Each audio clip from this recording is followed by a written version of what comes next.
আচ্ছা সেনদা, শোনো না, আমাকে অনেকে লুকিয়ে লুকিয়ে একটা প্রশ্ন করেছিল তোমাকে জিজ্ঞেস করার জন্য। আমি ফার্স্টে জিজ্ঞেস করতে ভয় পাচ্ছিলাম, তা জিজ্ঞেস করেই নিচ্ছি। তোমার যে তিনখানা বাচ্চা, ওদের জন্ম কীভাবে হয়েছিল? আমি জানি কীভাবে হয়েছিল, কিন্তু তোমার জীবন যেমন একটা বিজার অ্যাডভেঞ্চার, ওদেরটাও কি ওরম কিছু ছিল? জানতে খুব ইচ্ছা করে, বলো। উম, এমন একটা জিনিস বলতে বলতে যেটা আমার বলতে একদমই ভালো লাগে না। ঠিক আছে, তো বলেই দিই, কারণ অনেকেরই মনে অনেক কোশ্চেন থাকতেই পারে। আমার প্রথম বাচ্চা যখন হয়, সেদিন ঠান্ডায় বৃষ্টি পড়ছিল।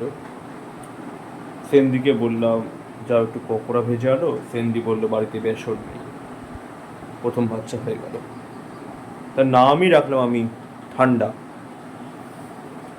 সেকেন্ড বাচ্চা যখন হয় তখন আমরা গেছিলাম ফুটবল ম্যাচ দেখতে। এদিকে উইনিং টিম গোল করে, সেনদি দাঁড়িয়ে চেল্লায় গোল বলে, চিল্লায় এমন গোল বলে চিল্লায় যে নিচ থেকে গোল হয়ে বাচ্চা বেরিয়ে যায়। বাচ্চার নাম রাখা হয় আন্ডা।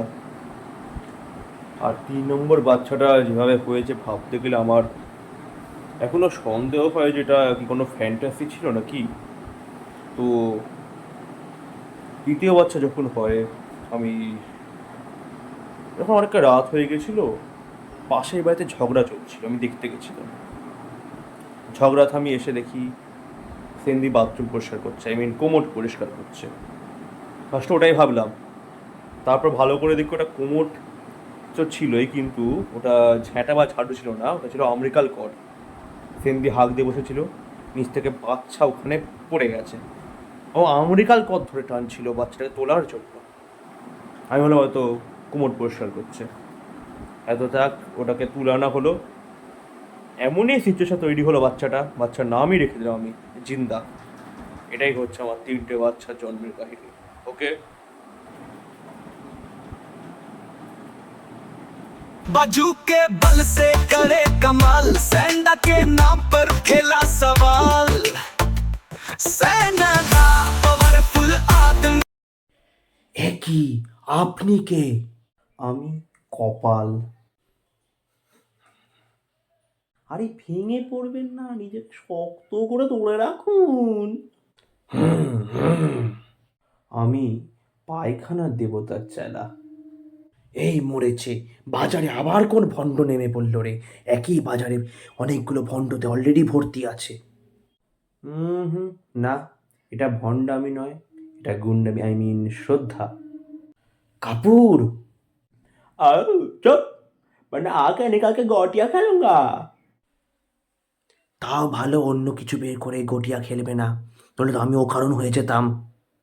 আমাদের গুরুদেব আসল কথা বলেন, সত্য কথা বলেন। ওনার সব কথায় সত্য লুকিয়ে আছে, সত্য। হ্যাঁ, বাচ্চা থেকে বুড়ো যখন সবারই ভণ্ডামি শুনতে পাচ্ছি, দেখতে পাচ্ছি, নাচ গান পাগলামি দেখতে পাচ্ছি, চালানো রেকর্ড দেখতে পাচ্ছি, পুরনো রেকর্ড দেখতে পাচ্ছি, এমনকি কি বলবো, স্ক্রিপ্টেড দেখতে পাচ্ছি, এটাও দেখে নি। Okay, let me start the pre recording then. Pre record? সেটা আবার কি? আরে কি বলবো, আমাদের পায়খানার দেবতা খুব ব্যস্ত থাকে। উনি দিনের ম্যাক্সিমাম টাইম কাটানই হচ্ছে বাথরুমে, পায়খানাতে। যতক্ষণ বাইরে থাকেন ততক্ষণও উনি হাগিস পরেই থাকেন। বাপ রে, এত হাগা! হুম, হাগা বলবেন না, পায়খানা বলুন। শুনতেও ভাল লাগে, মধুর মতো লাগে।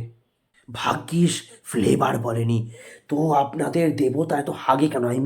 এত পায়খানা করে কেন? আপনাদের দেবতা কি গে গে আকুতমি নাকি? হ্যাঁ। আসলে ওনার দুধ খেতে খুব ভালো লাগে, কিন্তু দুধ খেলে ওনার আবার পেটের অসুখ শুরু হয়ে যায়। আচ্ছা, এখন এসব সারুন, আপনাকে ভিডিওটা স্টার্ট করে দেখাচ্ছি। না রে না রে না রে না, না না না রে না রে না, না না না না না রে না রে না রে না, না না না রে না রে না রে না রে না। লাগে তুক না লাগিলে তাক, লোকে ধম্ম মেঝে খাক, থাক ঝালে ঝোলে আর জেলু সেলে ঢয় মাচায় মা ভোলে। লাগে তুক না লাগিলে তাক, লোকে মন্তর পড়ে যাক, থাক ঝুলে ভেলে শনি বা মঙ্গলে মাথায় ঘুমটা পড়ে। না না না রে না রে না রে না, না না না রে না রে না রে না না, না না না রে না রে না রে না, না না না রে না রে না রে না রে না। ওরে পাগল, শিশু কি তোর বাবার এমনও শীতকালে পটি সারো সাত সকালে? শুনতে চাস আমার প্রবচন? দাঁড়া শোনাচ্ছি। ওরে পাগল দেখ, মানুষ তো ভর্তি পাপ চাপ আর তাপে। এসব থেকে মুক্তি পাওয়ার একটাই রাস্তা, সেটা হলো পায়খানা। পায়খানা করলে তোর দেহের আর মনের চাপ পাপ তাপ সব মুক্ত হয়, তুই আসল মোক্ষ প্রাপ্ত করিস। পায়খানা অতি পবিত্র জিনিস। যারা পায়খানা ঠিক করে করতে পারে না তারা পাপী। যারা জঙ্গলে পায়খানা করে তারাও পাপী, কারণ তাদের পাপ চাপ মুক্ত হতে পারে না। তারা মনে রাখে যে তারা ভুল জায়গায় ভুল কাজ করছে। পায়খানা দু রকমের হয়, পাতলা আর শক্ত। পুরো না মানুষের মনের মতো। মানুষ নিজেকে দেখায় শক্ত, কিন্তু ভেতর থেকে সে আসলে নরম হয়। তোমাদের উচিত রোজ পায়খানার আলতো ছোঁয়া নেওয়া। মনে রেখো, যে পারে না পায়খানা করতে ভালো করে সেই যায় যমের দুয়ারে। জয় পায়খানার দেবতা জয়, জয় পায়খানার দেবতা জয়। আচ্ছা দেখলাম, সব বুঝলাম, একটা কথাই বলবো, ভাগ সারা ভাগ, ভাগ এক্ষুনি ভাগ, ভাগ ভাগ।